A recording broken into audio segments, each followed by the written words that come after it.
परिवार बहुत ही गरीब था, क्योंकि टुनटुनी के पति की मौत के बाद उसके घर की हालत दिन पर दिन बिगड़ती जा रही थी और इसी वजह से अपना घर का खर्चा चलाने के लिए वो खेतों में काम किया करती थी और उसी से ही उसके घर का गुजारा चला करता था।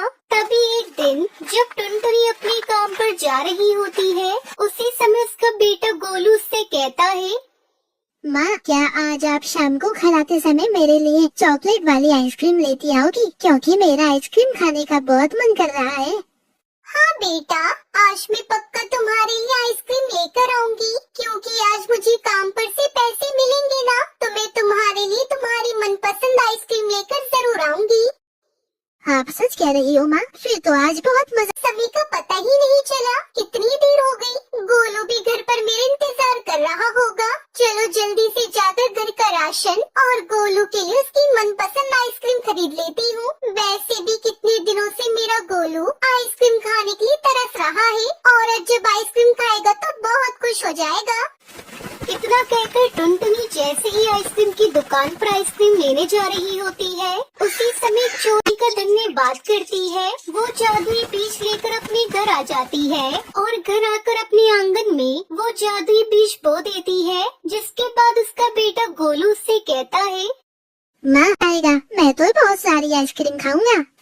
फिर टुनटुनी अपने काम पर चली जाती है और काम करते करते टुनटुनी को शाम हो जाती है और जब शाम के समय टुनटुनी अपने पैसे लेकर घर वापस आ रही थी, अरे आज तो काम करते करते टुनटुनी के सारे पैसे छीनकर वहाँ से भाग जाता है और टुनटुनी काफी देर तक उसका पीछा करती है, लेकिन वो चोर टुनटुनी के हाथ नहीं आता और टुनटुनी फूट फूट कर रोने लगती है।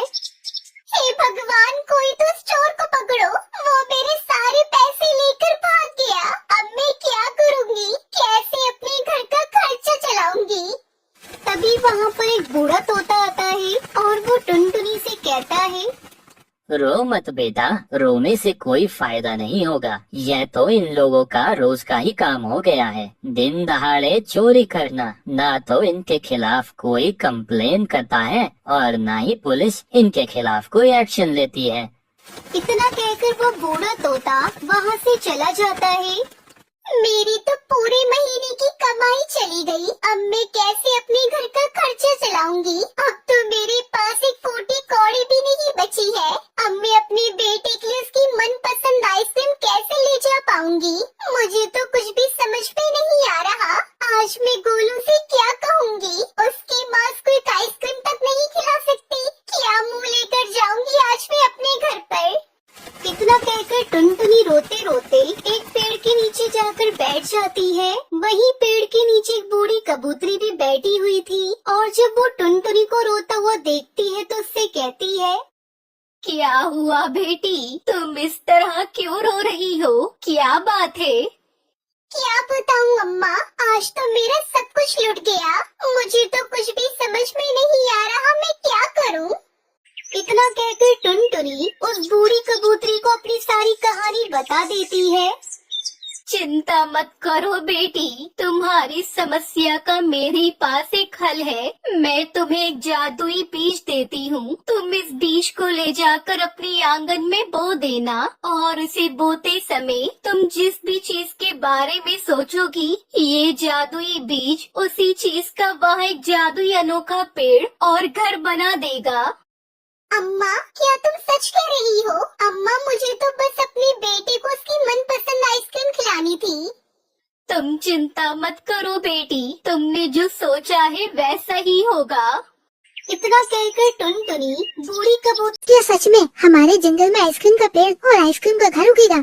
हाँ बेटा, उन बूढ़ी अम्मा ने कहा तो कुछ ऐसा ही था।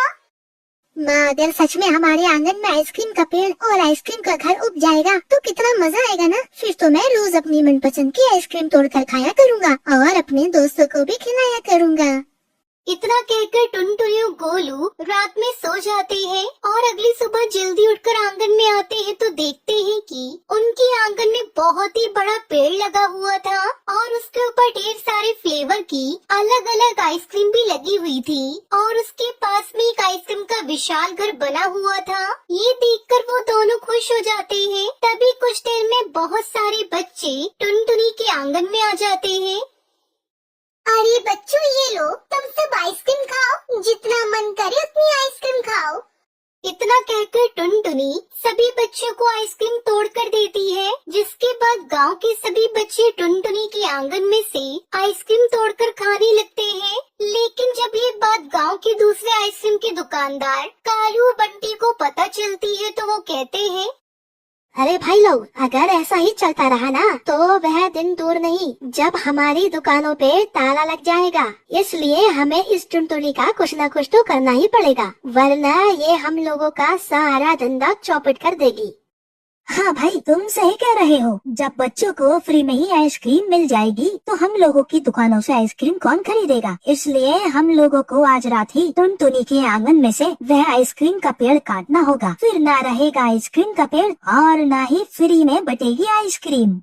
इतना कहकर सभी दुकानदार मिलकर टुनटुनी के आंगन में से आइसक्रीम का पेड़ काटने का प्लान बनाते हैं। और जब रात के समय टुनटुनी अपनी बेटी के साथ सो रही थी, उसी समय वो सारे दुकानदार चोरी छुपके टुनटुनी के आंगन में घुस जाते हैं और वो जादुई आइसक्रीम का पेड़ काटने की कोशिश करते हैं। उसी समय उन लोगों को बिजली का एक जोरदार झटका लगता है और उस जादुई आइसक्रीम के पेड़ से एक आवाज आती है, तुम सब लालची और बेईमान पक्षी हो, इसलिए जब तुम लोगों ने मुझे हाथ लगाया तो तुम्हें बिजली का जोरदार झटका लगा। इसलिए तुम लोग यहाँ से इसी वक्त चले जाओ, क्योंकि अगर तुम लोग किसी और चीज को बर्बाद करने की कोशिश करोगे तो तुम लोग खुद ही बर्बाद हो जाओगे। इसलिए आगे बढ़ने के लिए मेहनत करो, न कि किसी और की मेहनत को बर्बाद करने की सोचो, क्योंकि जो दूसरों के लिए गड्ढा खोदता है वह उस गड्ढे में खुद ही गिर जाता है।